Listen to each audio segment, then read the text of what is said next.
बहुत कुछ है आपके पड़ोस में, इधर ये बैठे हैं वरुण जी, इनके पास बताने के लिए बहुत कुछ है यस बैंक को लेकर। वरुण जी बताइए। तो अनिल जी, जैसे कि आपने कहा कि अगले हफ्ते फोकस में रहने वाला ये बैंक है ना, और इसके लिए फोकस में रहेगा क्योंकि काफी बड़ी सप्लाई जो है वो इस बैंक के शेयर्स की आ सकती है। अब दरअसल जो 3 साल का लॉक इन पीरियड बैंक्स का था, कौन से बैंक्स का, जिन बैंक्स ने इस बैंक को सहारा दिया था जब ये डूब रहा था, यानी कि SBI, HDFC, ICICI, Axis, Kotak, इन सब ने पूंजी डाली थी इसमें। और उसका जो 3 साल का लॉक इन पीरियड है वो दरअसल 13 मार्च को खत्म हो रहा है, यानी कि सोमवार को खत्म हो रहा है।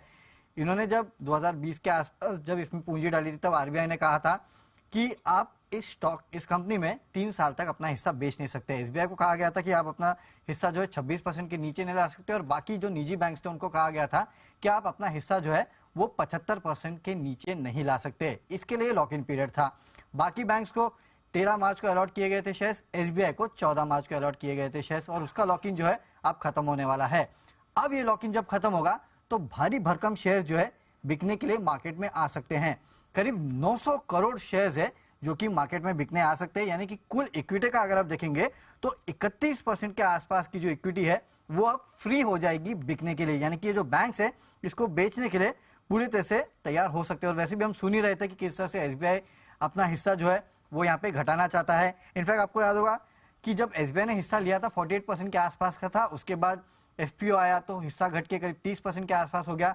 फिर कार्लाइल और एडवेंट को जो इन्होंने पूंजी जुटाने के लिए शेयर्स अलॉट किए थे, उसके चलते एसबीआई का हिस्सा घट के 26.1% पे आया था। जो वारंट अलॉट किए गए थे वो भी अब कन्वर्ट होंगे, तो एसबीआई का हिस्सा वैसे ही 24% के आसपास आ जाएगा। और अगर यहाँ पे एसबीआई और शेयर्स बेचता है तो हिस्सेदारी जो है वो और घट सकती है। और 26% का कैप सिर्फ 3 साल के लिए था, इसके नीचे एसबीआई चाहिए तो 0 पे भी लेके जा सकता है, बाकी बैंक्स भी चाहे तो 0 पे भी लेके जा सकते हैं। इसके लिए 900 करोड़ की सेलिंग, 900 करोड़ शेयर्स की सेलिंग कह रहा हूं मैं, कभी भी 900 करोड़ शेयर और 16 रुपए का भाव है, तो यानी कि करीबन करीब 15,000 करोड़ की सेलिंग, 15,000 करोड़ तलवार लटकती रहेगी। 15,000 करोड़ की सेलिंग कभी भी आ सकती है, और जीरो भी कर सकते चाहे तो। क्या और उनकी कॉस्ट तो 10 रुपए है, आज 16 रुपए 6 रुपए तो बन ही रहे हैं। 60%, 3 साल में 60%, 3 साल में 60% तो एफडी, एसबीआई की एफडी पे भी नहीं आता। आराम से बीट कर अब ये रखते हैं, आप बेचते हैं, ये देखने वाली चीज होगी। Let's see. तो बड़ा मतलब इंटरेस्ट, सप्लाई खुल गया है, सप्लाई खुल गया। हाँ, नल में से कभी भी पानी आ सकता है। तैयारी रखिए, बाढ़ आ सकती है जी। यस बैंक पे जरा राय ली जाए। पहले तो आप अपनी स्वेच्छा से बताए यस बैंक पर कौन राय देना चाहते हैं, और अगर आपने स्वेच्छा से नहीं बताए तो मैं तो किसी न किसी को कहूंगा ही बोलने के लिए, वो तो फिर मुझे बोलना ही पड़ेगा। और जिसका मुझे लगेगा कि जिसका मन सबसे कम है जवाब देने का, मैं उसी को बोलूंगा। तो आप में से कोई यस बैंक पर राय देना चाहता है? जी धर्मेश जी, आपको पहले बोलना है। इसका मतलब ये नहीं कि आपका मन नहीं है राय देने का, लेकिन आप एकमात्र फंडामेंटल एक्सपर्ट है तो मेरे पास दूसरा ऑप्शन है नहीं, तो आपको तो देना है। इसका मतलब ये टेक्निकल एक्सपर्ट सब इधर उधर देखना शुरू न करें, मैं आपके पास भी आ रहा हूँ। जी, पहले धर्मेश जी से राय ली जाए। बिल्कुल अनिल जी, देखिए यस बैंक का जहाँ तक बिजनेस फंडामेंटल्स है वो तो काफी इंप्रूव हो गया। एनपीए जो प्रॉब्लम था वो भी ओवरहैंग खत्म हो गया है, स्लिपेजेस घटते आ रहे हैं, तो फंडामेंटली रिटेल बिजनेस इनका काफी बड़ा ग्रो कर रहा है। और जो इंटरनल चेक से ये भी पता चलता है कि वहाँ फोकस काफी स्ट्रांग इनका रिटेल बिजनेस को ग्रो करने के, डिपॉजिट बेस बढ़ रखा है, एडवांसेस में वापस से ग्रोथ आ गई है। तो फंडामेंटली तो हर बॉक्सेस अभी यस बैंक टिक करता आ रहा है।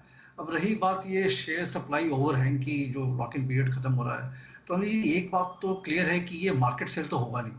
अगर एसबीआई को एग्जिट लेना है, कोटक को लेना है, आईसीआईसीआई बैंक को लेना है, किसी को भी एक्सेस को लेना है इससे, तो वो मार्केट में तो आके बेचेंगे नहीं। ये तो होगा ब्लॉक डील या फिर ऑफ मार्केट प्लेसमेंट के थ्रू ही एग्जिट होगा, कोई और नया आएगा और ये चेंज ऑफ हैंड्स होगा, चेंज ऑफ गार्ड होगा।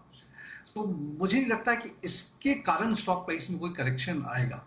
और 2-3 साल के वैल्यूएशन के हिसाब से बात करें तो मुझे लगता है कि 13-14 रुपए का अभी बुक वैल्यू चल रहा है, इसमें 1-1.5 रुपए का आप इजाफा मानो 3 साल से, तो 15-16 के आसपास होगा। And in light of the new yes bank जो भी हम लोग देख रहे हैं, जो ग्रोथ ट्रेजेक्टरी देख रहे हैं, 28 से 30 रुपए का भाव इसका जा सकता है नेक्स्ट 2 ईयर्स में।